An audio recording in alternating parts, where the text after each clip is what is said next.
Kasi sino ba naman yung makakapag-akala na ganun ako sa Araneta, di ba?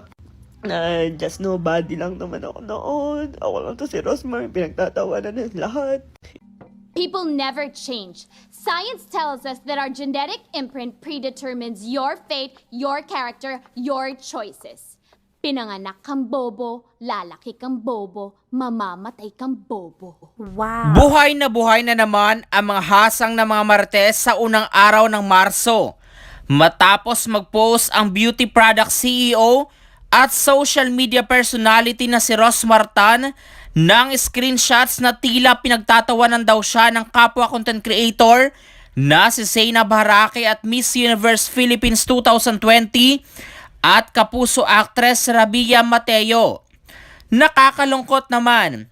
Yan ang caption ni Rosmar sa kanyang latest Facebook post kung saan kalakip ang hahaha ni na Zainab at Rabia patungkol daw sa kanya, na ibinahagi naman ng isang Kim Angelo Alfonso.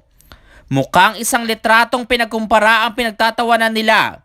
Ito raw ay pagkukumpara sa litrato ni na Rosmar at mahigpit itong karibal sa negosyo na si Glenda Victorio. Bigla akong napagod. Yan ang giit pa ni Rosmar.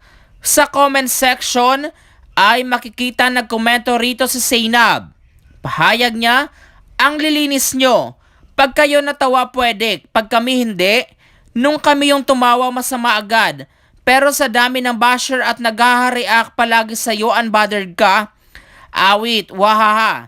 Tinatanggalan nyo na baka talaga kami ng karapatan matawa? Di naman tayo friends o magkakilala personal te. At isa pa, sinong di matatawa ay obvious naman talagang ginaya. May masama bang nasabi pa dyan para masabi nyong masama kami agad? Sa totoo lang, tayo mga be, wag kayong magagalit. Di ako nagagalit pag ako yung pinagtatawanan nyo. Kalma. Bagay na sinagot naman ni Rosmar. Idol pa naman kita. Naalala ko pa nung kailangan mo ng prop sa vlog mo. Nag-tricycle pa ako sa Recto para maghanap ng mga kuneho. Dahil gusto ko dalhin sa'yo para makapag-picture man lang ako sa'yo. Ending, nagbago isip mo kaya di mo na kailangan ng kuneho. Kaya di kita nakita.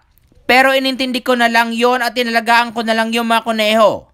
Sa isa pang hiwalay na Facebook post ay may pasabog pa si Rosmar laban naman kay Rabia. Naalala ko 1 year ago, humingi ng tulong sa akin ng tita mo para pasikatin ka kasi sasalang ka sa beauty contest at kailangan daw ng support kaya di ako nagdalawang isip na tumulong ng walang kapalit.